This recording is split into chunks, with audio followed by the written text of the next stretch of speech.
Todd is great and he is always baked. Morning sun shining, we can't be late. Coffee brewing, tunes on the go. Knock knock, it's the Todd and Joe morning show.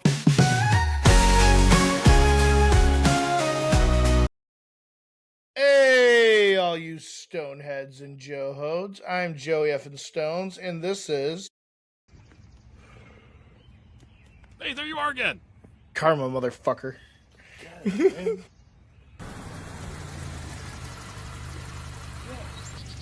I hear somebody say they need to get high. Dude, I need to get high. Instead, where can I go? Oh, I know a place. And as I showed Mr. Stones that day, this was the magical place to get all of the highest grade cannabis flower, pre-rolls, vaporizers, concentrates, edibles, topicals, accessories, gummies, creams, and so much more. Just take a little trip down to 4656 Onondaga Boulevard, Syracuse, New York, and get some bud from our bud, Joe, at Joe's Buds. Maybe you can be our bud too.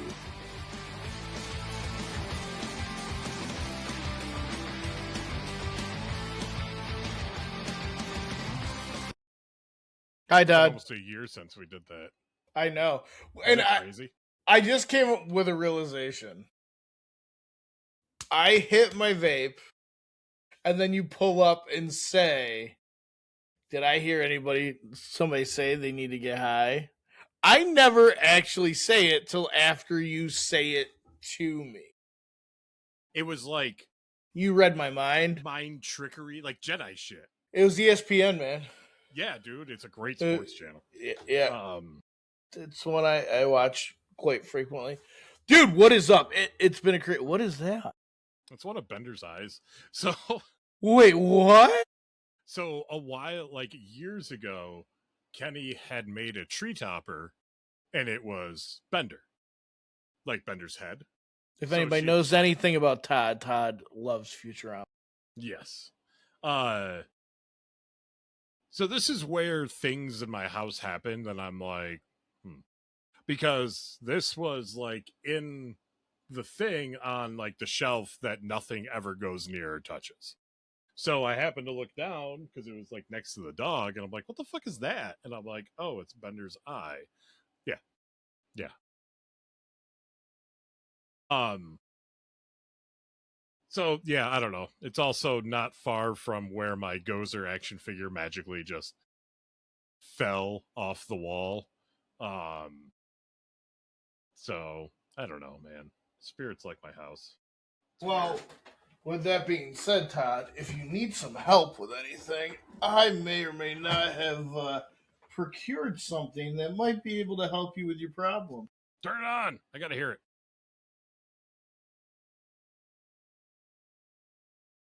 You're pretty good, dude. That's the magic sound. Yeah, mine does that too. Then you gotta figure out which one to hit first. Hang on, stay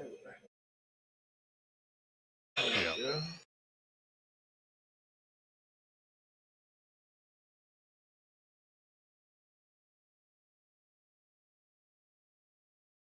Now, does your wand change modes too, like of what it's shooting? Yes.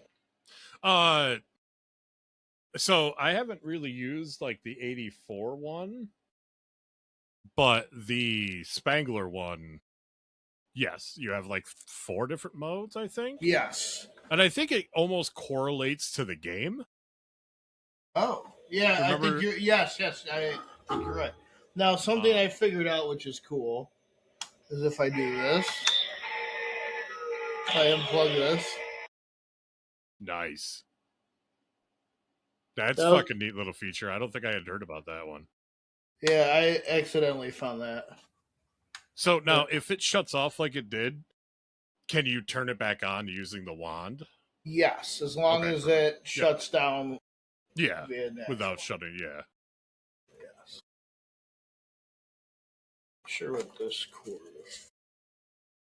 There's lots of cords I haven't really figured out yet. And there's so much to it. But have you taken it apart? Fully, no. I'm afraid Oh, to. why? That's the funnest part of it. It's like taking the cyclotron apart and shit.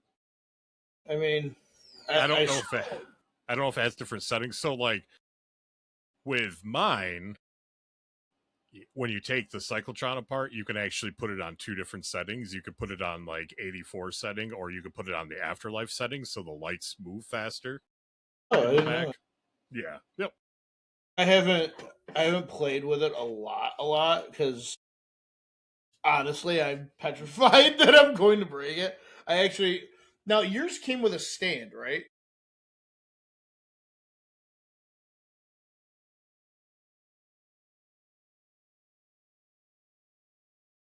So you got to remember, mine was funded.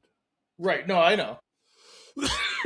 So the reason why all the extra shit came with it was because it surpassed the funding. So yeah, I have the stand plus like marshmallow, like melted marshmallow that you can like put over it. Oh, that's And cool. I think there was one other thing that it came with. I ordered a cheap guitar stand off Amazon that should be here today to put Yeah, it on that'll because it doesn't just sit on its own. Not meant to no. do that, and I don't want it flying around. But it, I love this thing. And speaking of Ghostbusters, this past weekend was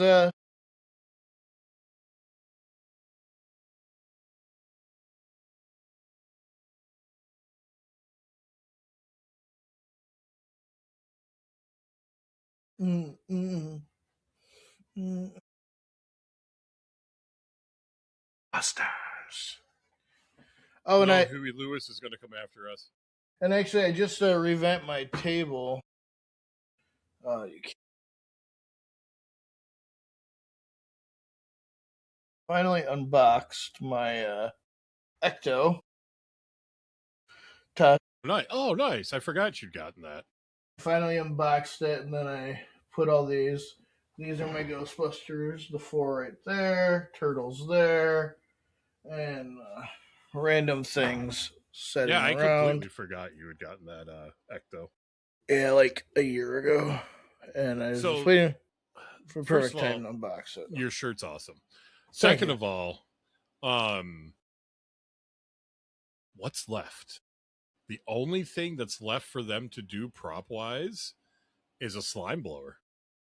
So, and that I texted you a few days ago because when buying this 84 pack, I have fallen down the rabbit hole of proton pack modders and all this shit, and like, yo, props to these people out there because holy fuck, Yeah, like it's ridiculous. it's a cult, like Yeah. it's and yeah the so I'm hoping that the next thing HasLabs does is the slime blower because that's what I will get. Um, I want a containment unit wall mount, and I've seen them online. I got friends with 3D printers. I'm trying to figure something out to do that. Yeah. I've seen some crazy ones that are like legit like replicas. Like Mhm. slide the trap in, it makes all the noises, it's fucking like made of like metal and shit. Like Right? Yeah, it is insane. I've seen some pretty epic shit. But this past weekend was Ghostbusters Day, and they announced something that I don't think any of us like. There's been rumors, but I knew it was happening, but I'm to the point of until I see something like that in front of my face. so we were giving a logo, and this was the logo we were given. And if anybody can see that, it's a interesting take. Now that to me, what does that hand look like to you? It's a fucking terror dog. Okay, that's what I thought too. And it's So called what? Night Shift?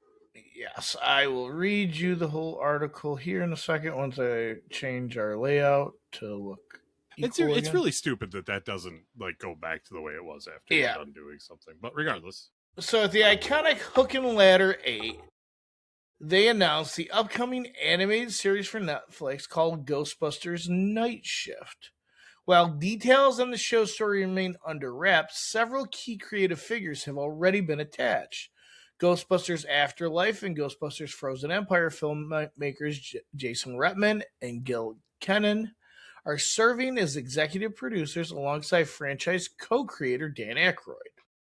All that makes me feel very, very good about that. Originally announced during Ghostbusters Days in 2022, so 4 years ago, this animated project has spent the last several years quietly progressing behind the scenes, with only occasional updates. Today reveals marks the biggest public update in the series today, finally giving fans both a title and a clear idea of what's ahead of Ghostbusters and its return to animation. With Ghostbusters Days festivities happening this past weekend, it said additional reveals are still likely to come. We didn't really get anything else. it was a very,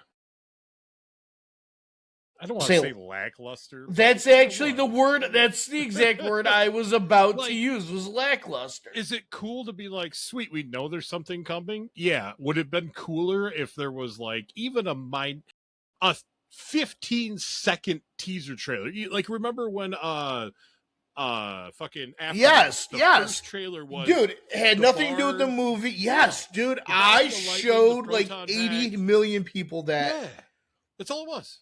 Dude, I was like fully 2.5 inches erect when that thing came out. Yeah, dude, that's you're complimenting yourself quite a bit, but yeah, it's fucking. Yeah, no, I'm just. I hope it, and with those people being involved, I have more confidence in it. It's like new Spaceballs with the remaining cast being involved. I have more confidence in than how much of a shit show History of the World Part 2 was. You know what I mean? Like, you were very upset about. Well, I mean, I feel like it's justified. It was such a great movie and then was such a terrible. The only thing that was okay. I'm saying that the only thing that Todd, just say it. The only thing that Mel Brooks is never going to see this, okay? You're not going to offend Mel Brooks. No. I just don't want people to be like, what the fuck's wrong with you? The only thing that made me laugh was they actually did Hitler on Ice.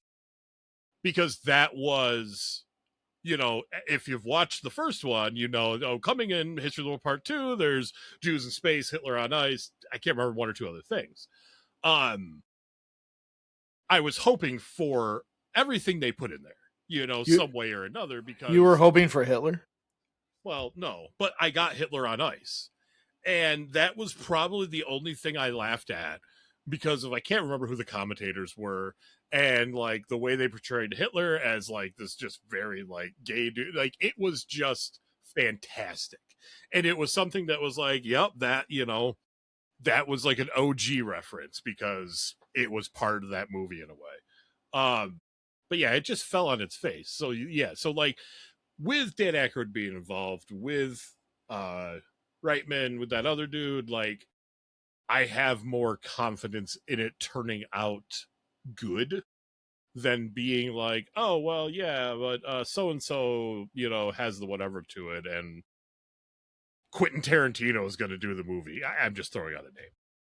You know what I mean? Then it's just like, well, fuck, what's that movie going to be like? Is it, going to be some bitch killing people or two dudes killing people or two dudes and a bitch killing people or...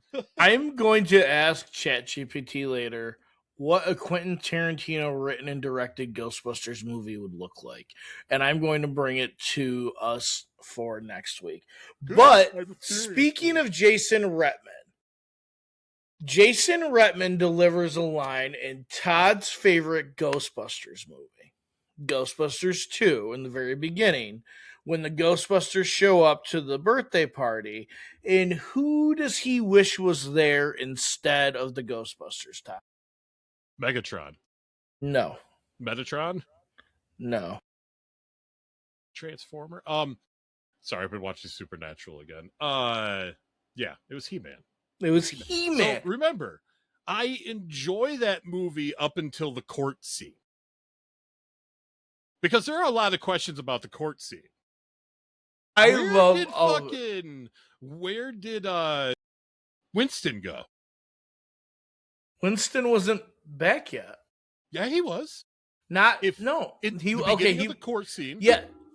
Wait, he was in the there? Beginning of the court scene, he was talking to them.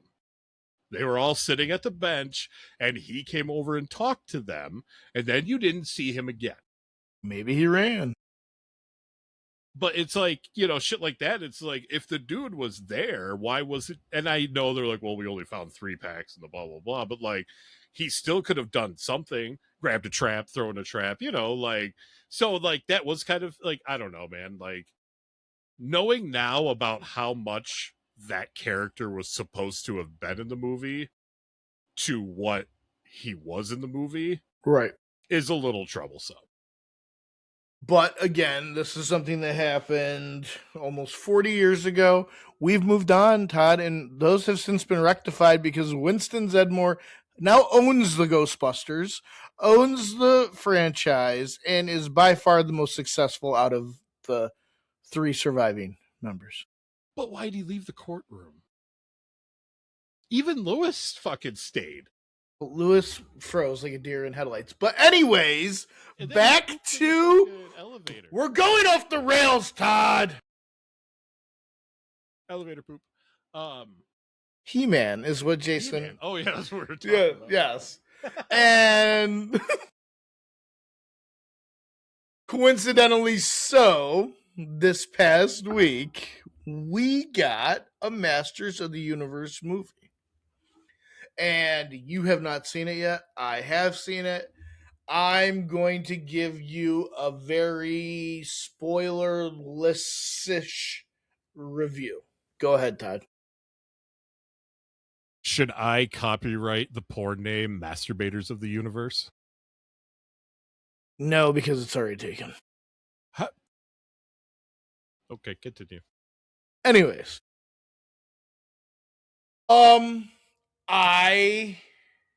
Okay, so with 80s franchises being remade and brought to the contemporary time, we have G.I. Joe, we have Transformers.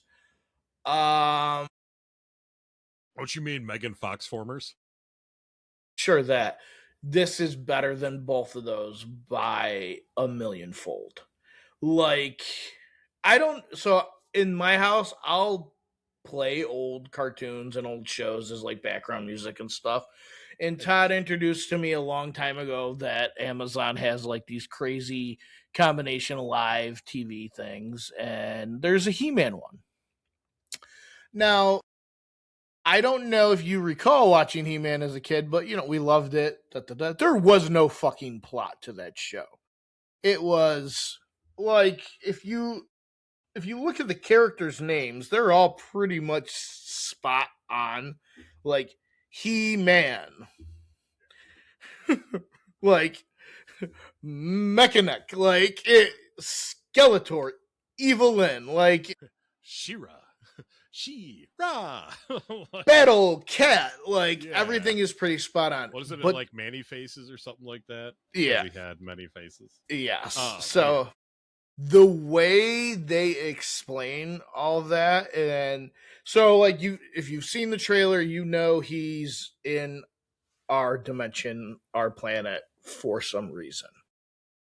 So with that, when he comes back, the way they explain them having those names is when Prince Adam comes back and he sees them, he's like, yes, you are the people that were there when I was 10 and I've been gone for 15 years. You're Ram Man.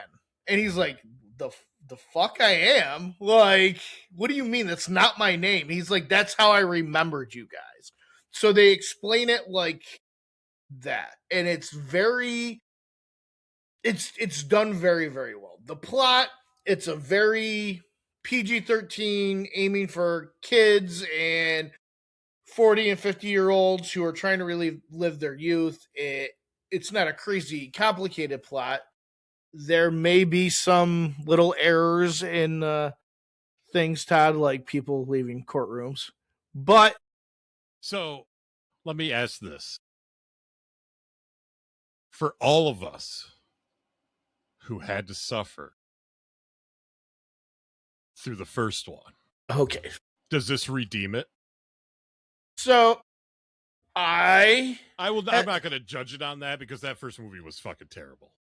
As a kid, I loved that movie. As an adult, I realized I realized how cheaply it was made because it literally was done in a high school in a main street of a town very similar to our own given towns. This 100% redeems all of that. Like, by the power of Grayskull, I give this a go watch this fucking movie and enjoy the shit out. I did see at the premiere, what's his face was there. Dolph Lundgren. He actually makes a cameo in the movie. Oh, that's funny. Yeah. That's appropriate. Yeah, he makes a cameo in the movie. I hate saying this, but I'm only okay saying this because you never actually see him. Leto does a really good job as Skeletor. The only issue I had, and it's not really an issue, it's just more of a he doesn't do like the Skeletor voice. Like, it's not the high pitched voice. It's more just like evil bad guy, kind of almost British voice, but it works. Cami Mendes is an absolute smoke show, and she kills it as Tila. Idris Elba steals the fucking show as Man of Arms. Like,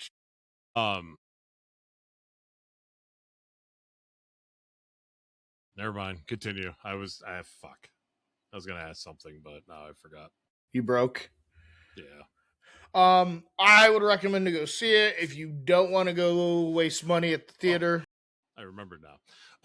So it's kind of like the Mario thing. When Chris Pratt did the Mario voice, everybody was like, "Oh my god, it doesn't sound like Mario." You know what I mean? Like, but like once you hear it in the context of the movie, it works perfectly. Exactly. So it's one of those things where it's what people are accustomed to. They're just kind of expecting, and then, which, to be honest with you, they could have done a, Vader type shit and had like, I know the guy that did Skeletor's voice is still alive, but he's obviously pretty fucking old.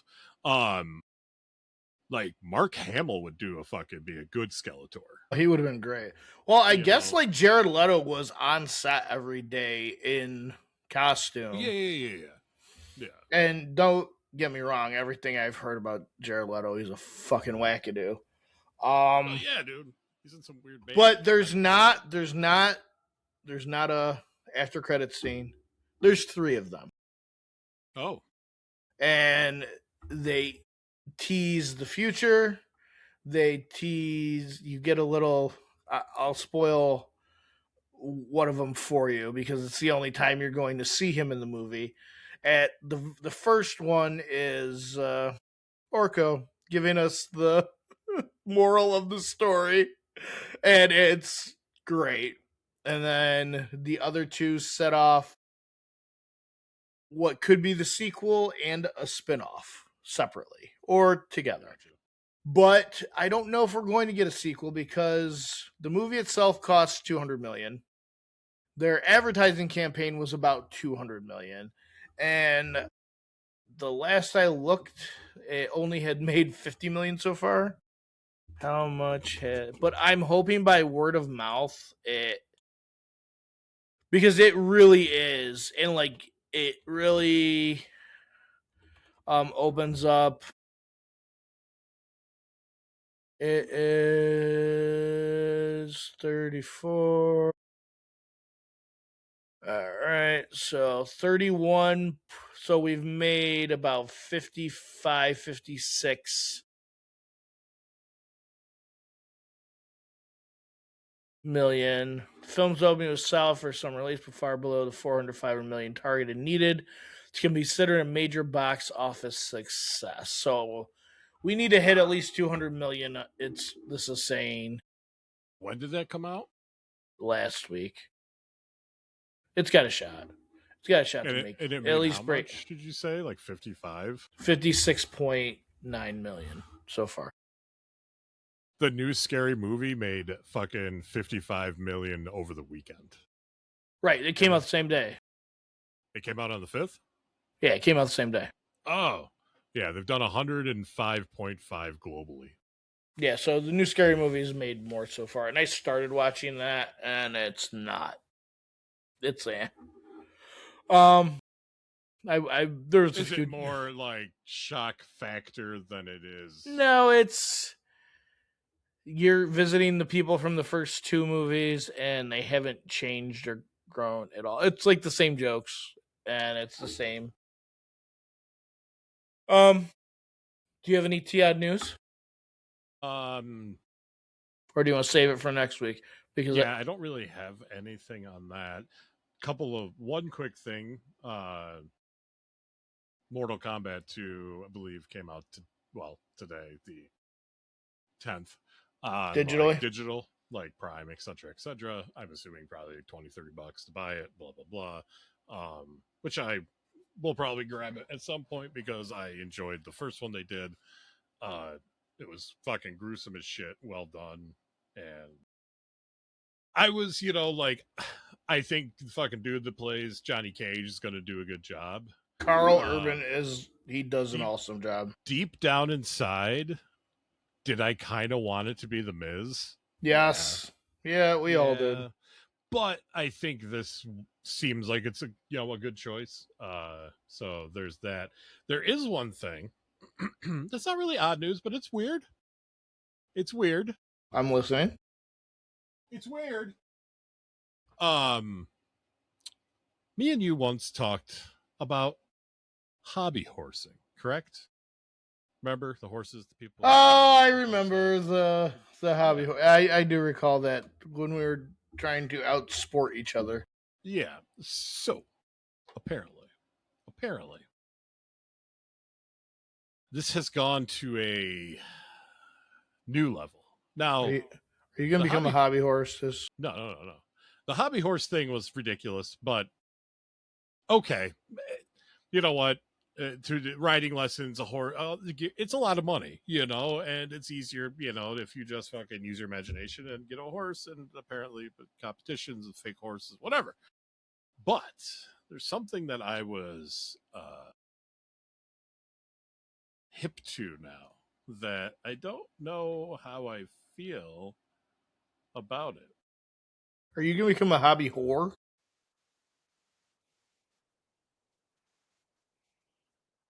Oh, sweet fucking God.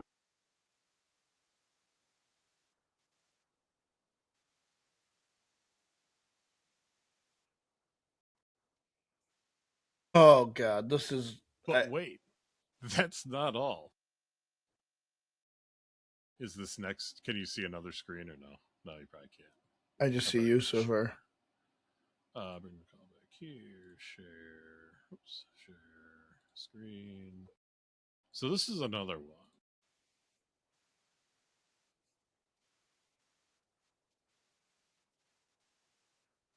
What? What is happening here? Like, this is because we give kids participation trophies. You realize this. What? No. If my kid came home with half a bike and was like, "Hey, Dad, you want to go off-roading with me?"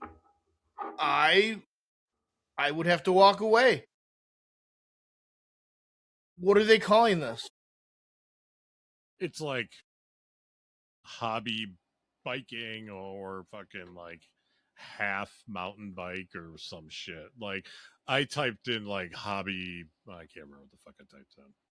Let me look. Hobby biking is what I typed in. Why don't you just bike? That's what I mean. Like a bike is like you could get a bike for like $100-$200, like considerably cheaper than trying to learn how to like ride I'll a sell horse you and my stuff mountain like bike for that. $50. So, you know, like Boom. that's insane. Like, I don't know, man. It's ridiculous. But you're right. Yeah, it's because everybody gets a fucking trophy. Everybody gets a blah blah. Oh my god. No. Like now we have people running around with the front end of a fucking bicycle pretending Like, to do tricks. I so if I wanted to start like hobby biker ganging, I just would have to get a front end of a motorcycle and a cut and just walk my thing around. Yeah, exactly. Like I was thinking about just getting a fucking like steering wheel, like an axle and two fucking wheels, and saying like I'm a hobby race car driver and just be Dude, running around like vroom, vroom, vroom. I'm Like, gonna get a Lamborghini wheel and then just start wearing Lamborghini like clothing and be like, hey guys, I'm a Lamborghini hobbyist. Ugh. Ugh. All right. So Todd, I got a new segment I want to run by you. I'm calling it Mystery Machine. And yet, we'll keep that on speed dial there. So I was scrolling through Instagram. I was doing a little Instagrammy thingy being, and I came across this page that was talking about like great unsolved Hollywood mysteries.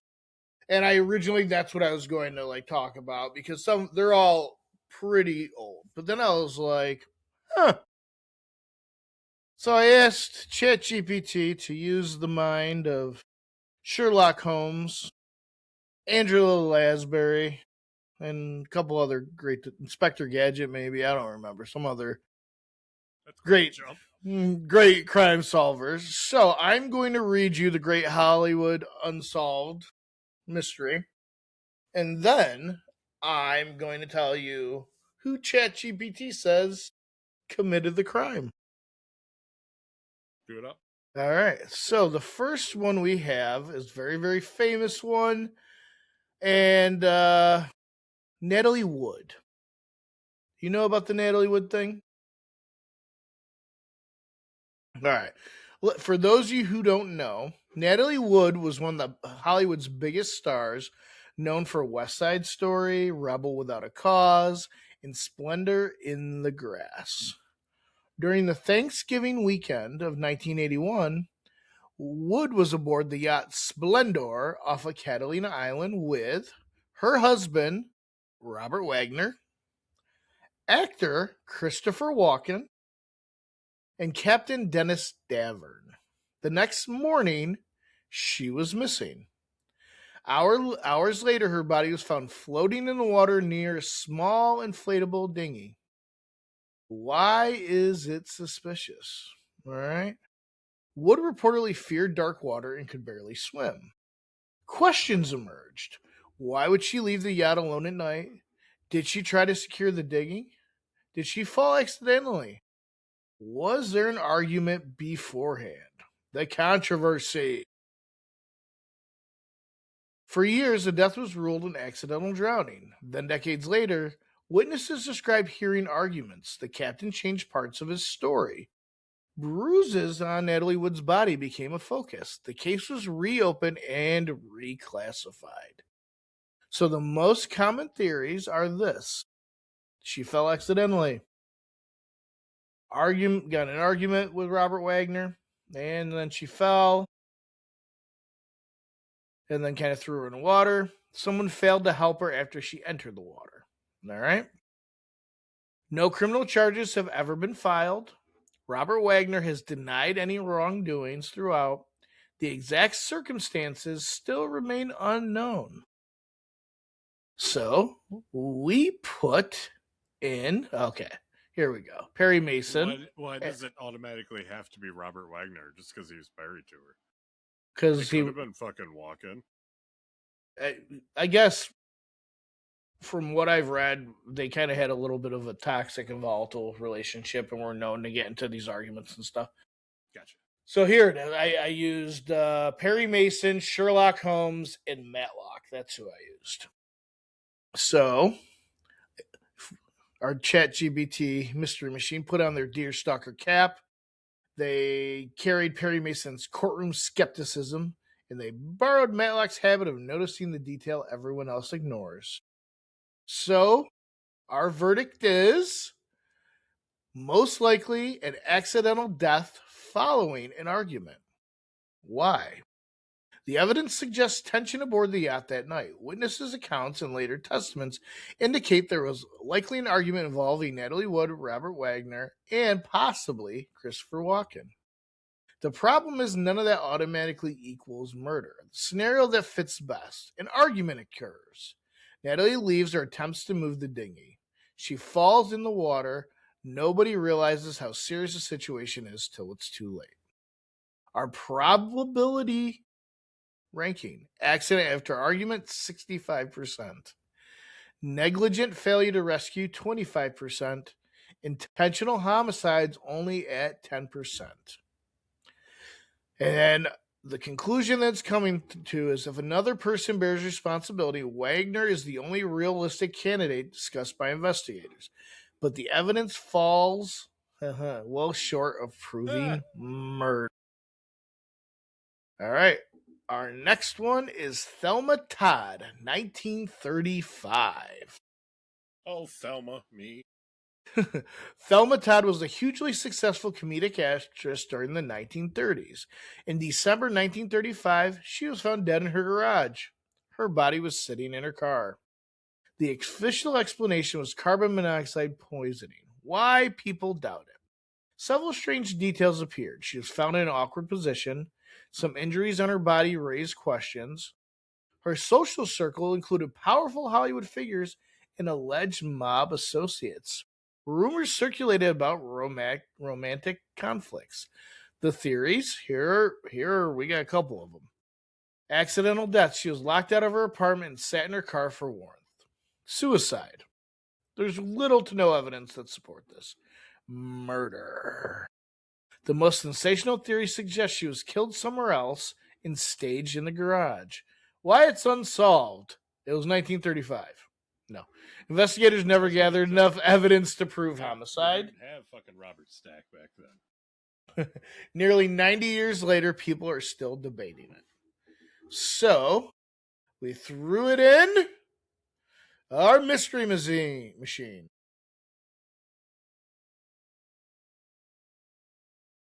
The most likely verdict is homicide. Dun, dun, dun. The official carbon monoxide explanation has always felt incomplete.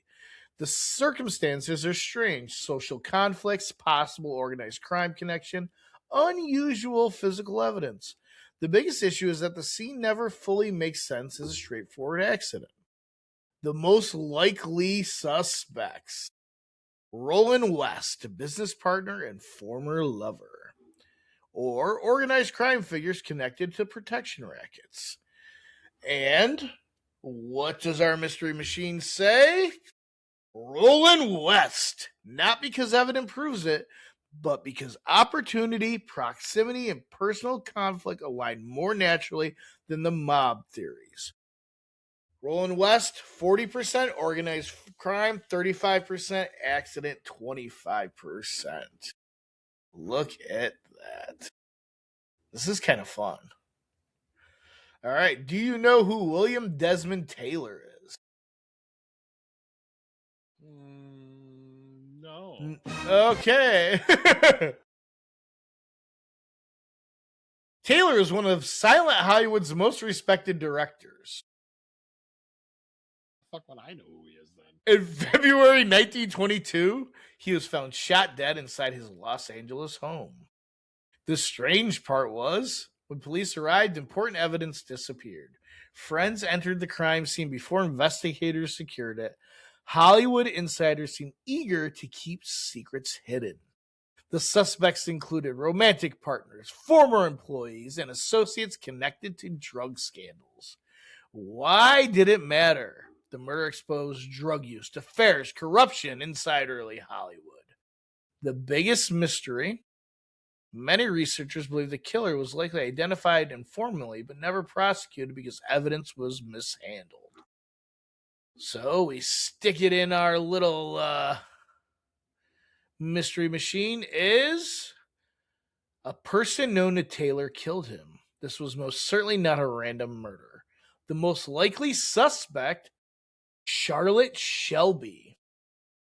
She was the mother of actress Mary Miles Minter, who was obsessed with Taylor. Taylor had a complicated relationship with their family.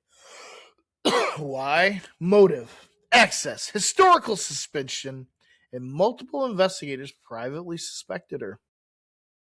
The AI's conclusion, if they're forced to pick one suspect after 100 years, Charlotte Shelby is the strongest candidate.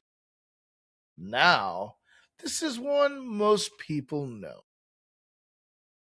Black Dahlia, Elizabeth Short. This may be the most famous unsolved murder in American history. Elizabeth Short was a 22-year-old aspiring actress. In January 1947, her body was discovered in Los Angeles. The crime shocked the nation because of its brutality. Do you have Rio's theme song there? No? Okay. No, I do not. Hold on. The crime shocked the nation because of its brutality. Size guy, build on the size guy. That's Close. enough. The killer appeared to be organized, left the body in a public location, sent messages and items to newspaper. The investigation, police received thousands of tips, hundreds of confessions, and dozens of suspects. Over the years, the theories have been doctors, police officers, gangsters, serial killers. Why it remains unsolved? The original investigation became overwhelmed. Many records were lost or contaminated. The killer's identity has never been proven. All right, so let's see what our mystery machine says. Ooh, this is the hardest one, it says. Over 150 suspects have been proposed. Our mystery machine says it was a man, medically knowledgeable, familiar with LA, not a major celebrity, not a famous serial killer. Are we ready? It is saying the murderer was Dr. George Hodel. His own son, former LAPD detective Steve Hodel, spent decades arguing his father committed the murder. His son said his dad was the killer. Evidence includes medical background, disturbing personal history, police surveillance recordings. The problem is nothing could be proven. If the AI had their own money to bet, they would say George Hodel. Interesting. I have a couple more. Ooh. I'll give you three names and you tell me which one you want to pick. And I have a feeling I know which name you'll pick. We have Crane, we have Rappy, and we have Spangler. Which one we going with, Todd? Rappy, honestly, like it sounds Oh. funnier. Oh, I figured you would go with Spangler. I was thinking about it, but that one made me laugh on the inside. So Virginia Rappy became the center of one of Hollywood's biggest scandals after becoming seriously ill during a party hosted by silent film superstar Roscoe Fatty Arbuckle. She died days later. Why it's controversial? Accusations emerged that Arbuckle assaulted her. John? The story exploded nationwide. The trials. Arbuckle faced 3 trials, massive media attention. The first 2 ended without conviction, and the third jury acquitted him and issued an extraordinary apology. Even today, historians disagree on exactly what caused her injuries, whether anyone at the party knew more than they admitted. The scandal helped reshape Hollywood's public image and contributed to the industry's push for stiffer self-regulation. So, are we ready? I'm ready. Our mystery machine says Roscoe Fetty Arbuckle probably did not murder her. This is where the popular story and the evidence part ways. 3 trials occurred. The third Jersey did not only acquit him, but apologize.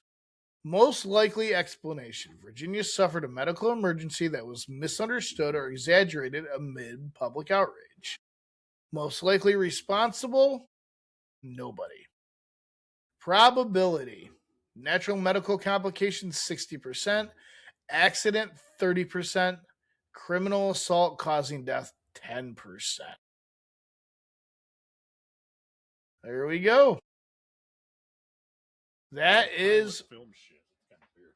well, because I just used the example off the original thing that inspired me. For future ones, I will do more famous crimes, murders, and disappearances and see what our mystery machine comes up with. Ladies and gentlemen, Hey, listen! it's time for video game news and reviews. It's time to kick ass and chew bubble gum, and I'm all out of gum. Fatality It's me, Mario! with Todd and Joe. What do you got for me? I'm so excited. Did you see GTA got pushed back again? No, it didn't. No. They're already, they've confirmed numerous times that is the solid date. Literally, I'm pretty sure I saw that there is no other games coming out in November because of GTA. They actually moved Call of Duty up, I think. Yeah, people know. That's why this is actually a pretty ballsy move. This shows the kahunas on this company. Those Around cojones. hot Kahuna is minute. Hawaiian. Whatever. Oh, Long ago, there was a land called Hyrule, created by beings of supreme divinity. At the very edge of this kingdom, there lay a small forest. Within it, an ancient solitary tree quietly watched over the inhabitants of the forest.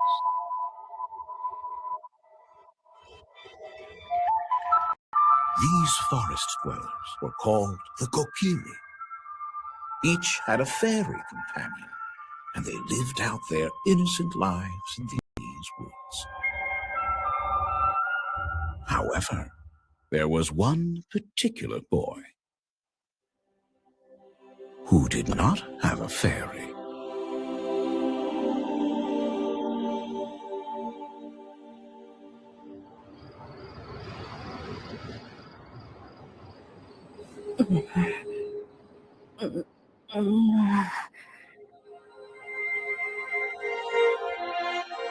The Triforce!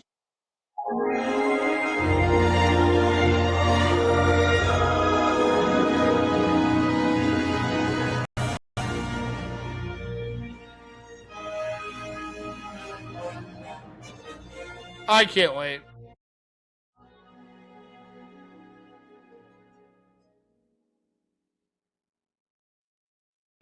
so that is rumored to be winter of the end of this year. So that's going to be in the same time frame as GTA. I feel personally that if there was a game that could compete with GTA, Ocarina of Time Remaster is one that is going to give it, will not fail at that. I will buy that instantly. That was one of my favorite games ever. Yeah, no, but here's the thing, too. I don't think they're not in competition because I don't think it's the same demographic. Historically, the Nintendo games, especially in the online era, has been more geared towards casual gamers and younger gamers, where GTA is more. Now, you're obviously going to have crossover, like guys like you and me, but I think typically it's going to be two different demographics. I don't think Legend of Zelda is going to outsell GTA. I don't think anything will. But I agree with you that it's going to be huge. And do you know what else is going to be huge, Ted?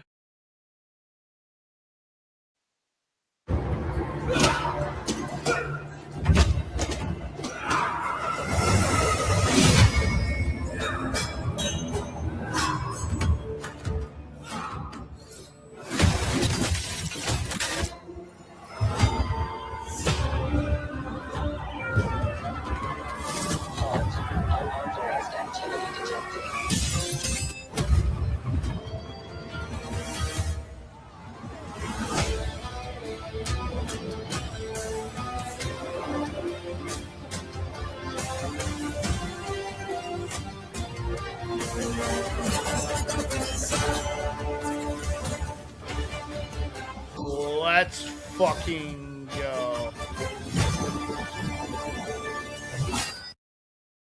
Let's go. I can't wait for probably late 2027, early 2028. If I would, the fact that they got that trailer out, I'm gonna guess about this time next year. I'm hoping, because summertime is usually the dead time. But speaking of dead time, Logan actually bought 007 First Light. Nice. Yeah, I heard that was really good. I've been playing through it way more than he has. It is worth every fucking. It is the first game in a very long time, campaign wise, that I like. Even the tutorial, like, and it's basically 007 Year One. It's like pre Casino Royale. If you know anything about James Bond, it's how he gets recruited to MI6, but the way they work in the tutorials, it's like part of the mission. Like, to learn how to use all your gadgets and everything, you're in MI6 basic training, essentially. Yeah. And the way that they have rebooted and explained it, it's like, oh, the 00 program was shuttered for years. We're bringing it back. You're the first class, and he gets, because he's not the typical person. And the missions are fun. Think like Splinter Cell meets Hitman, but it's way more intuitive, and the controls are way easy, and you're not like it's so much fun. I recommend it to anybody out there. If you're looking for a game to just play through at your leisure, that you don't have to sit there and grind through and everything else, rock it. Since you just mentioned it and that company that does the Bond games, or game, also did Hitman. The first 3 they're remastering, and that comes out next year. Really? Nice. I got one more thing that was revealed at something. It's new, but not like new. Like, oh my god, it's a new whatever, but it looks pretty cool. Hold on, let me get back to what I was doing here.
That's kind of cool.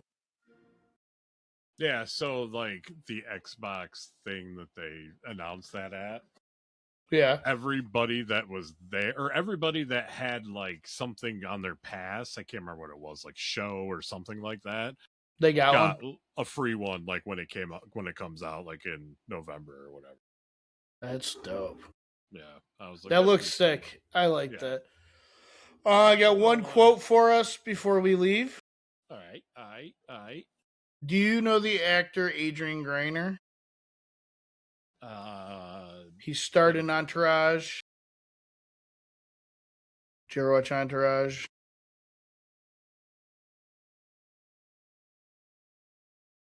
You'll probably.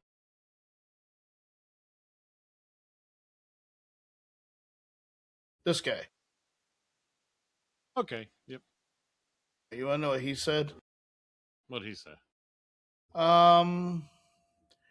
In 2016, while being applauded for being an environmentalist, in an interview with The Cut, he said, "We consume 500 million straws each day, the equivalent of 127 school buses filled with straws.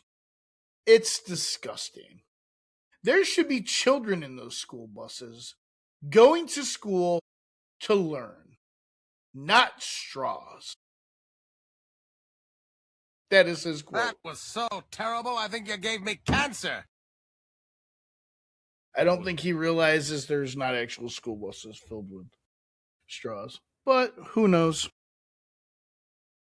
Kidoki.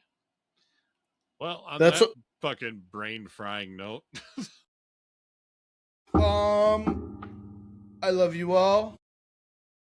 I hope you guys Here and there. we should record on Sunday, right? That work for you? It doesn't matter if it works for you. Oh shit. Just hear those sleeping